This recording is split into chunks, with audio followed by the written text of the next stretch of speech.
So welcome all once again to our channel Chemflix, and if you are new to this channel, please subscribe this channel. Okay, so നമ്മൾ ഈ സെഷനിൽ discuss ചെയ്യാൻ പോകുന്നത് conductance of electrolytic solution. Okay, electrolytic സൊല്യൂഷന്റെ കണ്ടക്ടൻസിനെ കുറിച്ചിട്ടാണ് ഇനി പറയാൻ പോകുന്നത്. അപ്പോൾ കണ്ടക്ടൻസ് എന്ന് പറയുന്ന വേർഡ് കേൾക്കുമ്പോൾ തന്നെ അറിയാം കണ്ടക്ടിങ്. ഓക്കെ, ഇതിന്റെ കണ്ടക്ടിങ് നേച്ചർ, ഇലക്ട്രിസിറ്റിയുടെ കണ്ടക്ടിങ് നേച്ചറിനെ കുറിച്ചിട്ടാണ് നമ്മൾ ഈ പറയാൻ പോകുന്നത്. സോ അതിനെക്കുറിച്ച് പറയുന്നതിന് മുമ്പ് റെസിസ്റ്റൻസ് എന്താണെന്ന് നിങ്ങൾ അറിഞ്ഞിരിക്കണം. സോ റെസിസ്റ്റൻസ് എന്താണെന്ന് പറയാൻ പോവാണ്. Resistance is denoted by using capital R. അപ്പോൾ ഓക്കെ, റെസിസ്റ്റൻസ് ഡിനോട്ട് ചെയ്യുന്നത് ക്യാപിറ്റൽ ആർ വെച്ചിട്ടാണ്. സോ റെസിസ്റ്റൻസ് എന്താണെന്ന് വെച്ച് കഴിഞ്ഞാൽ it is the electrical resistance is the hindrance to the flow of electron. അതായത് ഇലക്ട്രോൺസിന്റെ ഫ്ലോ. നമുക്ക് ഓൾറെഡി അറിയാം കറണ്ട് എന്ന് പറഞ്ഞാൽ എന്താ, ഫ്ലോ ഓഫ് ഇലക്ട്രോൺസ്. ഇലക്ട്രോൺസിന്റെ ഫ്ലോ കൊണ്ടാണ് കറണ്ട് ഉണ്ടാകുന്നത്. സോ ഈ ഫ്ലോ ഓഫ് ഇലക്ട്രോൺസിന്റെ ഹിൻഡ്രൻസിനെയാണ് റെസിസ്റ്റൻസ് എന്ന് പറയുന്നത്. അതായത് തടസ്സം, ആ ഇലക്ട്രോൺസ് ഫ്ലോ ചെയ്യുന്നതിന് ഉണ്ടാവുന്ന ഒരു തടസ്സത്തിനെ നമ്മൾ പറയുന്ന പേരാണ് റെസിസ്റ്റൻസ് എന്ന് പറയുന്നത്.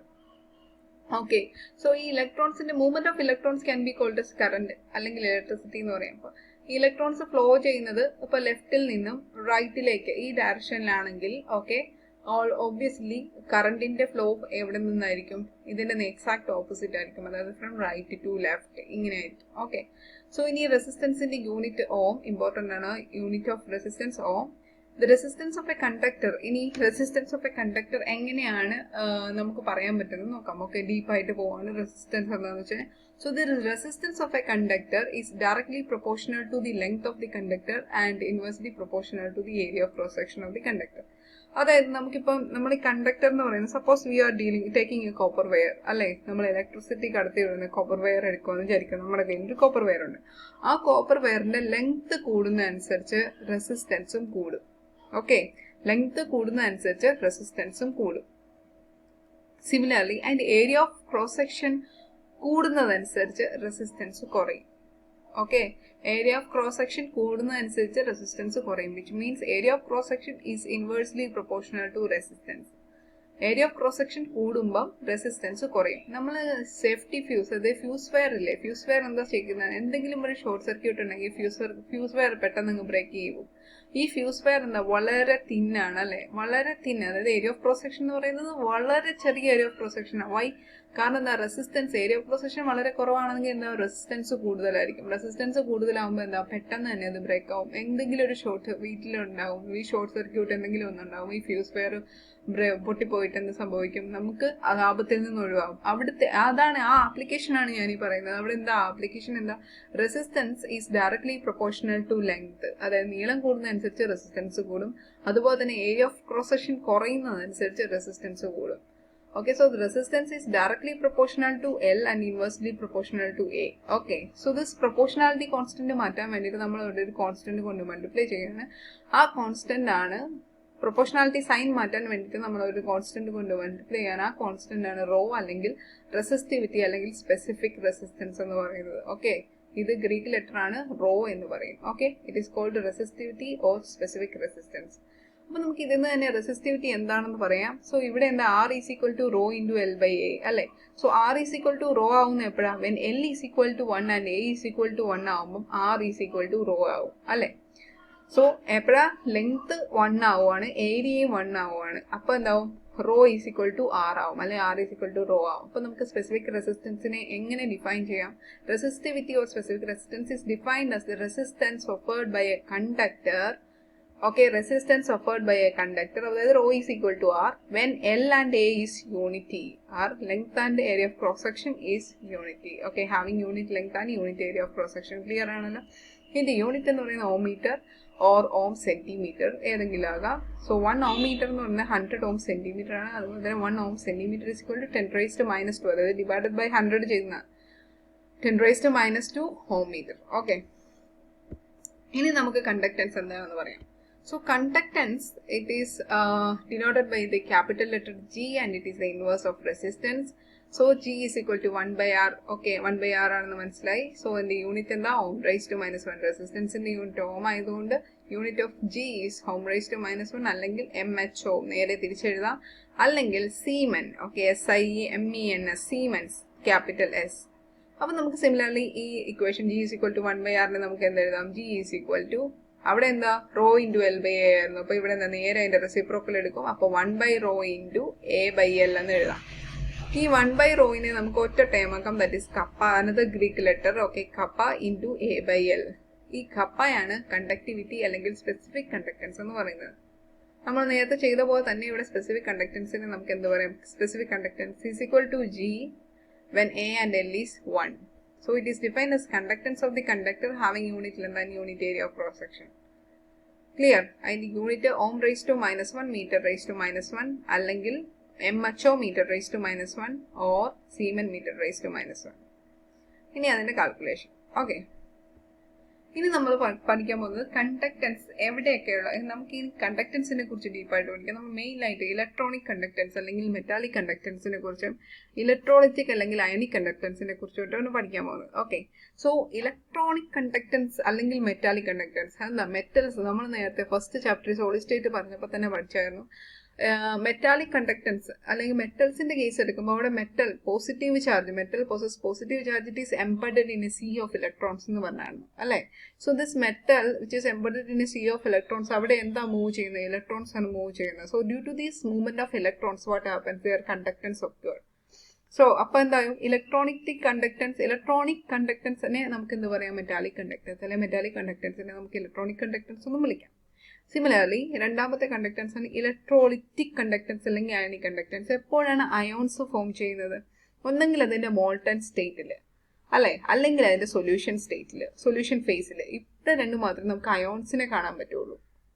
ഇപ്പൊ സോഡിയം ക്ലോറൈഡ് NaCl തന്നെ എടുക്കുകയാണെങ്കിൽ അതിന്റെ മോൾട്ടൺ സ്റ്റേറ്റിൽ മാത്രമേ Na+ ആൻഡ് Cl- ആയിട്ട് അതിനെ എക്സിസ്റ്റ് ചെയ്യത്തുള്ളൂ. അല്ലെങ്കിൽ അതിന്റെ സൊല്യൂഷൻ ഫേസിൽ that is NaCl, that is salt is dissolved in water, അവിടെ നമുക്ക് Na+, Cl- plus H+ and OH- കാണും. സോ അയണിക് കണ്ടക്ടൻസ് എപ്പോഴും സൊല്യൂഷൻ ഫേസിലാണ്. ദാറ്റ് ഈസ് ഇലക്ട്രോളിറ്റിക്, ഇലക്ട്രോലൈറ്റ്സ്, അത് നമ്മുടെ മനസ്സിലേക്ക് വരണം. So that is electrolytic conduction. And അതിന് മുകളിൽ നമ്മൾ പറഞ്ഞ ഇലക്ട്രോണിക് കണ്ടക്ടൻസ്. ഓക്കെ, രണ്ട് കാര്യങ്ങളും മനസ്സിലായല്ലോ. ഇനി നമുക്ക് ഇലക്ട്രോണിക് കണ്ടക്ടൻസ് എന്താണെന്ന് നോക്കാം.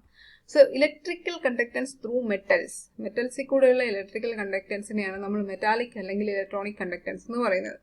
So it is due to the movement of electron, നമ്മൾ ഓൾറെഡി പറഞ്ഞു. ഇനി നമ്മൾ ഇതിനകത്ത് മെയിനായിട്ട് പഠിക്കേണ്ടത് ഡിപ്പെൻഡിങ് ഫാക്ടേഴ്സ് ആണ്. എന്തൊക്കെയാണ് ഈ ഇലക്ട്രോണിക് കണ്ടക്ടൻസ് അല്ലെങ്കിൽ മെറ്റാലിക് കണ്ടക്ടൻസ് ഡിപ്പെൻഡ് ചെയ്യുന്നത് എന്തിനെയൊക്കെയാണെന്ന് നോക്കാം. ഒന്നാമത്തത് nature and structure of metal.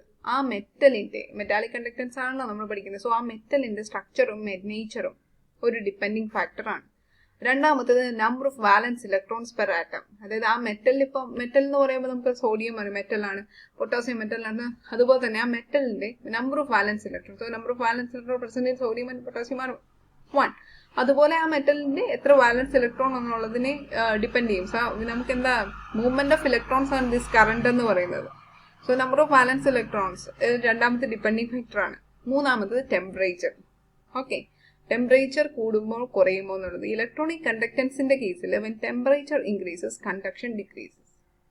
Okay, electronic കണ്ടക്ടൻസിന്റെ കേസിൽ എന്താ? ടെമ്പറേച്ചർ കൂടുമ്പോൾ കണ്ടക്ഷൻ കുറയും. കാരണം എന്താണെന്ന് വെച്ച് കഴിഞ്ഞാൽ ടെമ്പറേച്ചർ കൂടുമ്പോൾ എന്താ? മോളിക്കുലർ വൈബ്രേഷൻ കൂടും അല്ലേ. അതായത് അവിടെ ഇപ്പൊ മോളിക്കുലർ വൈബ്രേഷൻ എന്ന് പറയുമ്പോൾ എവിടെയാണ് മോളിക്കുലർ ഇരിക്കുന്നത് അവിടെ നിന്നിട്ട് അങ്ങനെ വൈബ്രേറ്റ് ചെയ്യാൻ തുടങ്ങും. അപ്പൊ എന്താ? നമ്മുടെ ഇലക്ട്രോൺസിന്റെ ഫ്ലോ, ഈ എല്ലാ മെറ്റൽസും ഇങ്ങനെ, മെറ്റൽ ആറ്റംസും ഇങ്ങനെ വൈബ്രേറ്റ് ചെയ്യുമ്പോൾ ഇലക്ട്രോൺസിന്റെ ഫ്ലോ ചെയ്യാനായിട്ടുള്ള മീൻ ഫ്രീ പാത്ത് കുറയും. അപ്പൊ എന്ത് സംഭവിക്കും? കണ്ടക്ഷൻ കുറയും. ക്ലിയർ ആയോ? അതാണ് ഞാൻ ഇവിടെ എഴുതിയിരിക്കുന്നത്. For metals the thermal conductivity is mainly a function of motion of free electron. ശരിക്കും തെർമൽ കണ്ടക്ടിവിറ്റി എന്ന് പറഞ്ഞാൽ എന്താ? ഫ്രീ ഇലക്ട്രോൺസിന്റെ മോഷൻ കാരണമാണ് കണ്ടക്ടിവിറ്റി ഉണ്ടാകുന്നത്. പക്ഷേ when temperature increases, in the case of metallic conductance, when temperature increases the molecular vibration increases. Vibration കൂടും, മോളിക്യൂൾസിന്റെ vibration കൂടും, in turn decreasing the mean free path of molecules. അപ്പം പാത്ത് എന്ത് ചെയ്യും? മോളിക്യൂൾസിന്റെ path കുറയും. So they obstruct the flow of free electron. അതിങ്ങനെ free ഇലക്ട്രോണിന്റെ ഫ്ലോനെ obstruct ചെയ്യും. അതുകൊണ്ട് എന്ത് സംഭവിക്കും? കണ്ടക്ടിവിറ്റി കുറയും. ക്ലിയർ ആണല്ലോ അല്ലെ? സോ ഇലക്ട്രോളിറ്റിക് അല്ലെങ്കിൽ അയണിക് കണ്ടക്ടൻസ് എന്താണെന്ന് നോക്കാം. ഇവിടെ the conductance of electricity is by ions present in solution is called electrolytic or ionic conductance, and its dependent factors are nature of electrolyte, ഈ electrolyteന്റെ nature, size of the ions produced and their solvation, whether it is larger size or smaller size, അതിന്റെ solvation. മൂന്നാമത്തെ nature of the solvent and its viscosity. നമുക്കൊരു solution എന്ന് പറയുമ്പോൾ ഒരു സൊല്യൂട്ടും ഉണ്ട് ഒരു സോൾവെന്റും അല്ല അല്ലേ. അപ്പൊ ഈ സോൾവെന്റിന്റെ നേച്ചർ ആൻഡ് ഇറ്റ്സ് വിസ്കോസിറ്റി. നാലാമത്തെ കോൺസെൻട്രേഷൻ ഓഫ് ദി ഇലക്ട്രോലൈറ്റിന്റെ കോൺസെൻട്രേഷൻ. അഞ്ചാമത്തെ ടെമ്പറേച്ചേഴ്സ്. പക്ഷെ ഇവിടെ ടെമ്പറേച്ചർ കൂടുമ്പോൾ എന്ത് സംഭവിക്കും? ഇലക്ട്രോലൈറ്റിക് കണ്ടക്ഷൻ കൂടും. Okay, so these are the depending factors of electrolytic conductance, that is the nature of the electrolyte, size of the ion produced and their solvation, nature of the solvent. Solvation എന്ന് പറഞ്ഞു കഴിഞ്ഞാൽ അതിൽ ലയിക്കുക, means ഏതാണ് സോൾവെന്റിൽ ലയിക്കുന്നതിനാണ് solvation എന്ന് പറയുന്നത്. Hydration എന്ന് പറഞ്ഞു കഴിഞ്ഞാൽ വാട്ടറിൽ ലയിക്കുന്നത്. അതുപോലെ സോൾവേഷൻ എന്ന് പറഞ്ഞാൽ നമ്മൾ എടുക്കുന്ന സോൾവെന്റിൽ ലയിക്കുന്നത്. അപ്പോൾ ഇവിടെ നമ്മൾ നേച്ചർ ഓഫ് ദി സോൾവെന്റും പറയണം. Nature of the electrolyte, size of the ions produced, and nature of the solvent, concentration of the electrolyte and temperature. Okay. ഒരു നോട്ട് ഉണ്ട്, ശ്രദ്ധിക്കുക. Substance which allow the passage of electricity in motor state or in solution state are called electrolytes. അപ്പോൾ electrolytes എന്താണെന്നൊന്ന് പറയുകയാണ്. Electrolytes എന്ന് പറഞ്ഞു കഴിഞ്ഞാൽ which allow the passage of electricity, അത് മോട്ടോർ സ്റ്റേറ്റിലാവും സൊല്യൂഷൻ ഫേസിലാവും. നമ്മൾ ഓൾറെഡി ഡിസ്കസ് ചെയ്ത കാര്യമാണ്. On the passage of electricity the undergo chemical decomposition. അപ്പോൾ ഇലക്ട്രിസിറ്റി പാസ് ചെയ്യുമ്പോൾ എന്ത് സംഭവിക്കും? അവിടെ കെമിക്കൽ ഡികമ്പോസിഷൻ നടക്കും. ഓക്കെ ആണല്ലോ, ക്ലിയർ ആണല്ലോ. നമ്മളിനി measurement of conductivity in ionic solution. ഈ അയണിക് സൊല്യൂഷനിലെ കണ്ടക്ടൻസിന്റെ മെഷർമെന്റ് എങ്ങനെയാണ്? ഈ കണ്ടക്ടിവിറ്റി നമ്മൾ ഓൾറെഡി പറഞ്ഞു, കണ്ടക്ടിവിറ്റി എന്താ? കപ്പ. സോ ഈ കപ്പന്റെ മെഷർമെന്റ് എങ്ങനെയാണെന്നാണ് ഇനി നോക്കാൻ പോകുന്നത്. So we know that conductance G is equal to kappa into A/L. നമ്മൾ ഓൾറെഡി പഠിച്ചു. കണ്ടക്ടൻസ് എന്ന് പറഞ്ഞു കഴിഞ്ഞാൽ opposite of resistance ആണ്, that is 1/R ആണ്. So 1/ρ into A/L. Okay, so 1/ρ നെ നമുക്ക് കപ്പ എന്ന് പറയാം. സോ ഈ കപ്പ ആണ് നമ്മൾ ഇനി മെഷർ ചെയ്യാൻ പോകുന്നത്. So the conductivity K is equal to ഇതിന് ക്രോസ് മൾട്ടിപ്ലൈ ചെയ്യാം, G into L/A. ഓക്കെ, ഈ L/A നെയാണ് നമ്മൾ സെൽ കോൺസ്റ്റന്റ് എന്ന് പറയുന്നത്. So all of you please listen here. ഈ cell constant, what is the cell constant? Cell constant എന്ന് പറഞ്ഞാൽ L/A. L എന്ന് പറഞ്ഞാൽ length of the conductor divided by area of cross section of the conductor. So ഈ L/A ആണ് cell constant എന്ന് പറയുന്നത്. Okay, it depends on the distance between the electrodes and their area of cross section. അതായത് electrode ഉണ്ടെങ്കിൽ ആ electrode തമ്മിലുള്ള distance and their area of cross section, അതിനെയാണ് ഇത് ഡിപ്പെൻഡ് ചെയ്യുന്നത്. അതായത് L/L എന്ന് പറയുമ്പോൾ നമുക്കറിയാം ലെങ്ത്. സോ ഇലക്ട്രോഡ്സ് തമ്മിലുള്ള length and area of cross section. Okay, so in its unit is meter raised -1. നമുക്കറിയാം എല്ലിന്റെ യൂണിറ്റ് എന്താ? മീറ്റർ. എന്റെ യൂണിറ്റ് എന്താ? Metre square. സോ L/A എന്ന് പറയുമ്പോൾ ഒരു മീറ്റർ വീതം കട്ട് ചെയ്ത് പോകും. സോ മീറ്റർ റേസ്ഡ് -1/m അവിടെ ബാക്കി നിൽക്കും. 1/m നെ നമുക്ക് മീറ്റർ റേസ്ഡ് -1 എന്ന് പറയും. ക്ലിയർ ആണല്ലോ? That is conductivity K is equal to conductance into cell constant. What is the cell constant? Cell constant is L/A.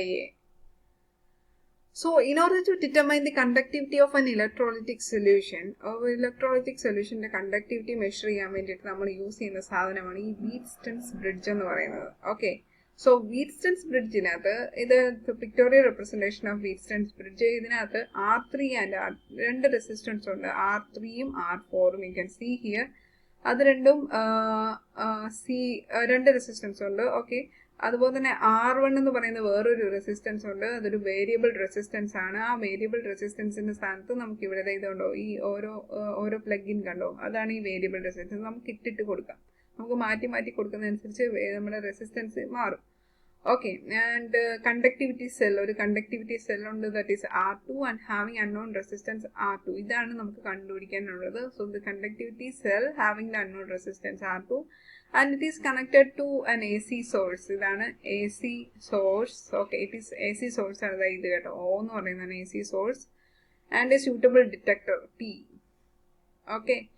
Direct current cannot be used since it causes the decomposition of solution. ഇവിടെ alternating current ആണ് use ചെയ്യുന്നത്. So this is the apparatus. Okay, this is the apparatus. The apparatus is Wheatstone's bridge. ഇതാണ് Wheatstone's bridge. Okay, കണ്ടോ Wheatstone's bridge ഇതാ. So ഇവിടെ this bridge is balanced when no current pass through the detector. Detector കൂടി current ഒന്നും കടന്നു പോയില്ലെങ്കിൽ നമുക്ക് പറയാം ബ്രിഡ്ജ് ബാലൻസ്ഡ് ആണ്. അണ്ടർ ദിസ് കണ്ടീഷൻ ആ പർട്ടിക്കുലർ സമയത്ത് R1/R2 is equal to R3/R4. Therefore the unknown resistance, നമുക്ക് unknown resistance ഏതാ? R2. കറണ്ട് പാസ് ചെയ്യാത്ത സമയത്താണ് നമ്മുടെ റെസിസ്റ്റൻസ് ഫുൾ ആയി കഴിയുമ്പോൾ എന്ത് സംഭവിക്കും? റെസിസ്റ്റൻസ് കംപ്ലീറ്റ് ആയി കഴിയുമ്പോൾ കറണ്ട് അതിൽ കൂടെ പാസ് ചെയ്യത്തില്ല. ആ സമയത്ത് നമുക്ക് എന്ത് ചെയ്യാം? ബാലൻസ്ഡ് കണ്ടീഷൻ എന്ന് പറയാം. അതായത് bridge is balanced, that is R1/R2 is equal to R3/R4. ഈ ഇക്വേഷൻ വെച്ചിട്ട് R2ന്റെ വാല്യൂ കണ്ടുപിടിക്കാം. R1/R4 divided by R3. Okay, so what is this resistance? Resistance is the hindrance to the flow of electrons, which means hindrance to the conductance. Conductance in the conductivity നടക്കുന്നില്ല.